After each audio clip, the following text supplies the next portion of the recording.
देखो ना, ये भी बहुत प्यारा है ना। हाँ वैसे ये प्यारा तो लग रहा है, मगर मुझे व्हाइट शर्ट नहीं पहननी क्योंकि ब्लैक मेरा फेवरेट कलर है। तुम सफेद रंग की शर्ट क्यों नहीं पहन सकते? ये देखो, इस कोट के साथ सफेद रंग कितना जच रहा है। लेकिन ये फूल और ये चीजें तो दुल्हन को लगाते हैं ना। लेकिन इस तरह का छोटा सा फूल तो दूल्हे पर भी बहुत प्यारा लगेगा। हाँ अगर तुम मुझसे पूछो तो मैं थोड़ी अलग हूँ, मुझे तो बड़ा सा फूलों का गुलदस्ता चाहिए। और वो जो तुम लड़कियों के पीछे फूल फेंकने वाली रस्म होती है ना। बिल्कुल। इंशाल्लाह वो फूल उस लड़की को मिले जो सबसे ज्यादा अपने महबूब का इंतजार कर रही हो। ठीक है, मैं तुम्हें बताऊंगा कहाँ फेंकना है, बस मुझे देखती रहना। ठीक है ना? नहीं, ऐसा नहीं हो सकता। लड़कियों की आपस की बातें हैं। हम थोड़ी देर डांस करेंगे, फिर मैं पीछे मुड़कर बुके फेंकूंगी। इस तरह तुम अपने दोस्तों से भी मजे से बातें करना। हाँ, ताकि सब ये बोले कि दोस्तों से बातें करने के लिए बीवी को नजरअंदाज कर रहा है। मैं तो कहता हूँ ये फूल वूल फेंकना ही छोड़ दो। वैसे भी ये सब कुछ बहुत पुराना हो चुका है, हम कुछ नया सोच लेंगे। क्यों?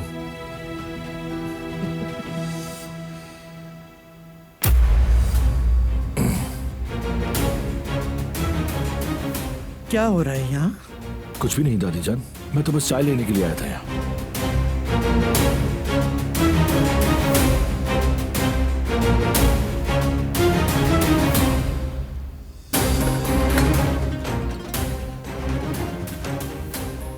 ये लीजिए फिराज साहब। शुक्रिया कुल।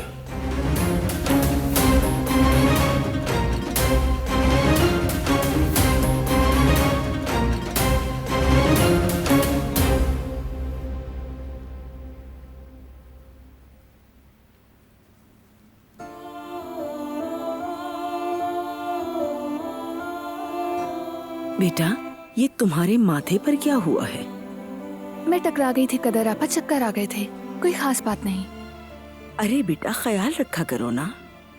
सही कह रही हैं आपा, मुझे भी अजीब लग रहा है। मैं कोई छोटी बच्ची थोड़ी हूँ। खुदा की कसम, तुमने मुझे हंसा दिया। बच्ची ही तो हो तुम। तो और क्या किया? क्या मेरे लिए कोई अच्छी खबर है तुम्हारे पास? मुझे मेरा पासपोर्ट मिल गया है, अल्लाह का शुक्र, जल्दी आ गया। ये अच्छी बात है। मेरी बेटी, मतलब कि तुम यहाँ से जा रही हो? क्यों भाग रही हो, मैं समझना चाहती हूँ। बगैर किसी वजह के जा रही हो। तुम्हारे दिल में जो है उसे कहने से डर रही हो ना। हालांकि क्या तुम नहीं जानती कि इंसान अपने दिल में सारा बोझ रखता है, जहाँ भी जाए वही बोझ लेकर जाता है। मैं किसी से नहीं भाग रही कदर आपा। अब वक्त आ गया है कि हर कोई अपने रास्ते पर चले। आप तो अच्छी तरह से जानती हैं ना कि मैं मास्टर करना चाहती हूँ। मैं तुम्हारी तालीम के बारे में नहीं कह रही। तुम अपनी तालीम जारी रखो। मैं चाहती हूँ अच्छी से अच्छी जगह पर पढ़ो। अभी तुम जानती हो मैं क्या कह रही हूँ। मैं जानती हूँ आपा, लेकिन मुझे अब जाना चाहिए। तैयारियों के लिए मेरे पास ज्यादा वक्त नहीं है। अपने काम कर लूँ, फिर बाद में बात करेंगे। ये सिर्फ तुम्हारी अना है मेरी बच्ची। काश कि मैं तुम्हारे लिए कुछ कर सकती।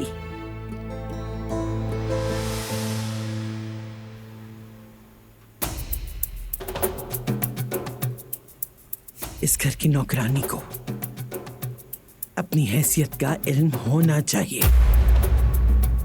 फिरात इस घर के मालिक का बेटा है और तुम सिर्फ एक मामूली नौकरानी। अपने दिमाग में बिठा लो, आइंदा कभी इस बारे में सोचना भी नहीं। अपनी औकात में रहो, समझी? हमारे जमाने में नौकरों को मालिकों के साथ चलने की इजाजत तक नहीं थी। अगर आज मैंने थोड़ी इजाजत दे दी है तो इसका गलत इस्तेमाल मत करो, वरना मैं ये सब कुछ छीनने के लिए एक लम्हा भी नहीं सोचूंगी। आइंदा कभी मैंने तुम्हें इस तरह गर्दन उठाते हुए देखा, शक भी हुआ कि तुम मेरे पोते के साथ हद से बढ़ रही हो, तो मैं तुम्हें इसकी सख्त से सख्त सजा दूंगी। मैं तुम्हें आखिरी बार खबरदार कर रही हूं, अगर दोबारा मैंने ऐसी कोई चीज देखी तो याद रखना मेरा सलूक इससे मुख्तलिफ होगा।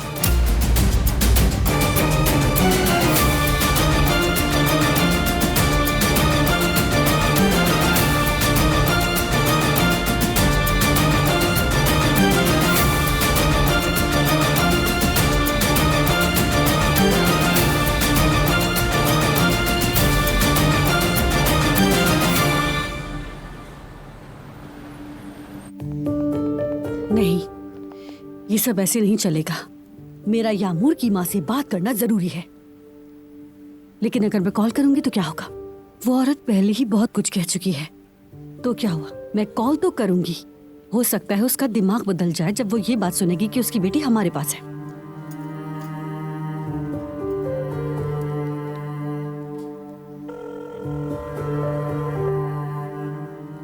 हेलो हेलो, अगर बात नहीं करनी तो कॉल क्यों की फिर? हेलो मरियम साहबा, दरअसल मैंने यामूर के हवाले से पिछले दिनों कुछ बात की थी। हाँ याद आ गया मुझे। मैंने कहा ना आप उसे उसी जगह पर रहने दें। अब क्या हो गया है? नहीं नहीं, कुछ नहीं हुआ है। यानी हुआ तो है, आपकी बेटी यामूर अच्छी फैमिली में आई है। यामूर यहाँ खुश भी है और महफूज भी। हम सब उसका बहुत ख्याल रखते हैं, आप फिक्र मत कीजिएगा। मैं यामूर के बारे में कुछ कहना चाहती हूँ। वो बच्ची आपको याद करती है, क्योंकि वो छोटी है ना। बहलाने की पूरी कोशिश कर रहे हैं, लेकिन माँ की जगह कोई नहीं ले सकता। माँ की मोहब्बत और शफकत का मुकाबला दुनिया में कोई नहीं कर सकता। क्या तुमने मुझे माँ बनने का सबक देने के लिए कॉल की है? अरे नहीं नहीं, ऐसी कोई बात नहीं है। तो फिर तुम चाहती क्या हो? मैं जर्मनी में हूँ, तुम्हें समझ नहीं आ रही है ये बात? अगर तुमने उसे ले लिया है तो बस अब देख लो। आप जर्मनी में हो सकती है मरियम साहिबा, लेकिन ये कोई बहाना नहीं है। सुना आपने, कोई बहाना नहीं है। यानी कम से कम हम बात कर सकते हैं, नहीं तो हम टिकट करवा के। अरे अब बस भी कर दो, मुझे अब इस बारे में कोई बात नहीं करनी। चलो मुझे बहुत काम है, अब अल्लाह हाफिज।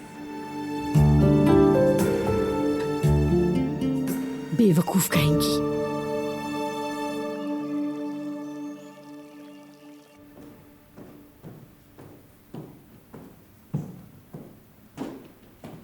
क्या आप स्टडी रूम में जा रहे हैं?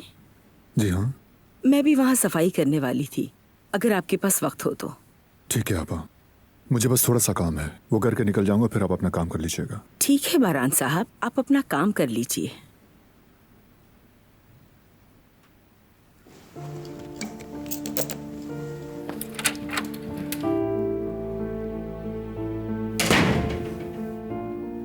कहाँ से आ रही हो बेटी?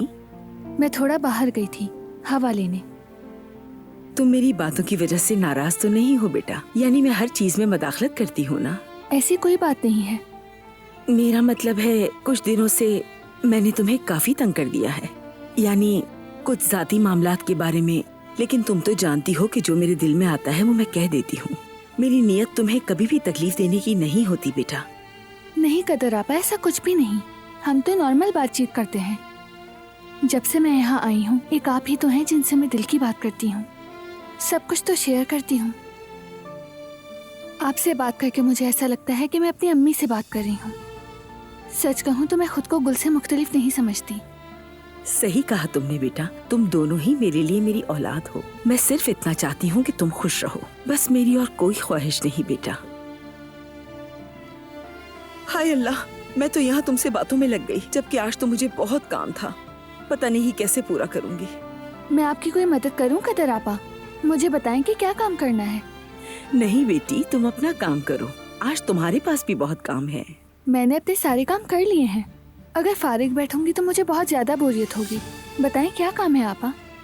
मैं बारान साहब के कमरे की डस्टिंग करने जा रही थी बेटी, अगर जहमत न हो तो वो कर लो। कैसी जहमत आपा, मैं कर लूंगी। बारान साहब बस निकलने ही वाले हैं। ठीक है, मैं कर लूंगी। इसी बहाने किताबें भी देख लूंगी। आप तो जानती हैं किताबें पढ़ना मुझे अच्छा लगता है। तुम्हारा बहुत शुक्रिया बेटी, मदद करने के लिए। तुम अपना भी ख्याल रखना। शुक्रिया आपा, फिक्र ना करें। अच्छी बात है। वो कहानियाँ अधूरी जो न हो सकेगी पूरी, उन्हें मैं भी क्यों सुनाऊं, उन्हें तुम भी क्यों सुनाओ।